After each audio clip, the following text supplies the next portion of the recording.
Hey, what's up, Kalen here? So I was recently talking with a buddy about hiring and stuff, and I was thinking about, I was thinking about giving a talk. I ended up changing my mind, so I'm not going to give a talk. But I was thinking about, what do I say to people on the topic of, how to do a better job hiring developers. And part of the problem is that when I think about it, it's like I don't have an hour's worth of stuff to talk about. Like it's not that complicated. It's like find you got to find good people, you got to pay them well, and you got to have a good culture at your company. And some of those things, Commerce Hero helps with.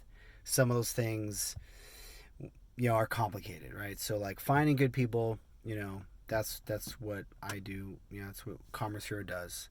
And even then, it's not like there's an unlimited supply. So that's still not like it's not like that's perfectly solved, but like I deal with, I think I'm thinking about some of the companies I deal with who have done a really good job of hiring, and some of the others that have done an okay job and stuff like that. And everybody's looking to hire, but not everybody. Sometimes I send somebody a friggin' gem of a candidate, of a developer, and then they're busy. They don't follow up. Things move slowly, and then developer loses interest. Right, like that happens all the time. So, but everybody's busy. Everybody that's hiring is busy. So that's a can be a tricky thing to do. But it's like if you prioritize hiring, that's going to be a good thing, right? Pay, like I've talked to it's I've talked to people that have like they have a great culture, they have like company has a great reputation, they pay well, but they don't want to, like I was talking to somebody who was really, really, outstanding, candidate, like on multiple levels, and they're looking for a certain number, which by the way they've made more than that in the past, kind of a thing, whatever, right? But then the offer came in was like 10% lower or like 15% lower, and it was still was good money for especially for a remote job and that kind of thing was good money, right? But like the offer came in lower, and it's like sometimes that 15% difference so if you add it up over and over, right, across all of the potential candidates out there, that 15% like can not make or break the company, but in terms of allowing you to hire at the top level, the cream of the crop, the A plus, that 15% can make a difference, right?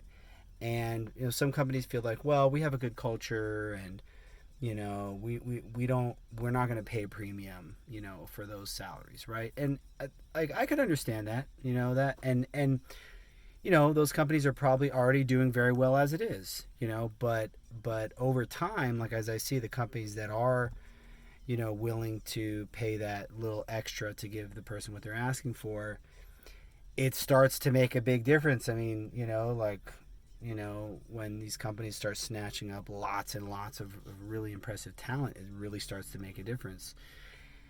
So there's that. The culture piece, of course, is the most complicated thing by far. By the way, I'm probably sweating like crazy because I don't want to turn the AC on to mess up the sound quality of this video. And it's like 100 degrees here.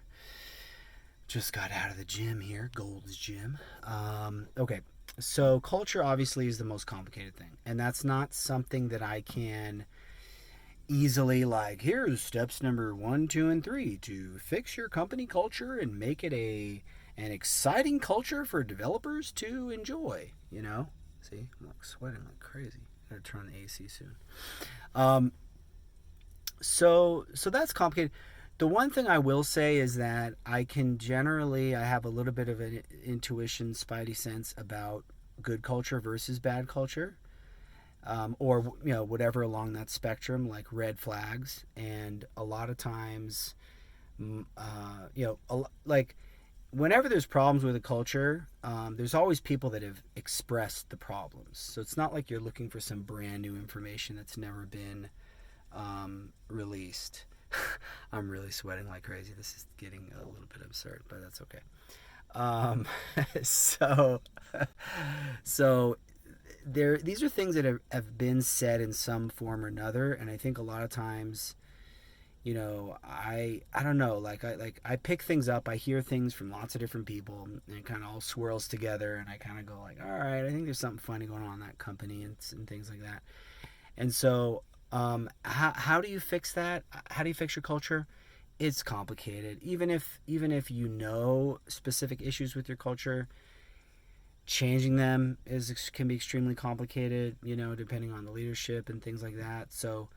Um, so I don't know. I don't know exactly what to say there. I think the most you can hope to do is to identify the issues and try to work on them, and just realize where you're at. Like if your culture is a B, then it's a B, and try to work around that, try to improve that, try to focus on it, right? But anyways, yeah. So the hiring thing is not that complicated. It's like hire remote, um, pay well, pay market rates, and market rates go up. I hate to say it, well, obviously it's a good thing for Commerce Hero, so I can't hate it that much, but I understand the the downsides to that, right? And it's not sustainable for salaries to continue to go up and up and up. And some people are like, "What? No, we're not paying that. We're paying you 20 grand less, and you're going to be happy about it." But the reality is that they are going up, and so pay market rates, have a good culture, prioritize your hiring process, hire remote. Pretty simple. I mean, that's the game plan. And like I said, as I've been at this now for a couple of years, and some of the companies that I see doing really well, it's really made it's you start to see the difference it makes in the caliber of the team that is built up. And anyway, so that's it. I'm sweating like an absolute pig right now, so I'm turning on the AC. Sound quality be darned. Anyways, thanks for watching. Any questions or comments, put them in the field below. Thanks.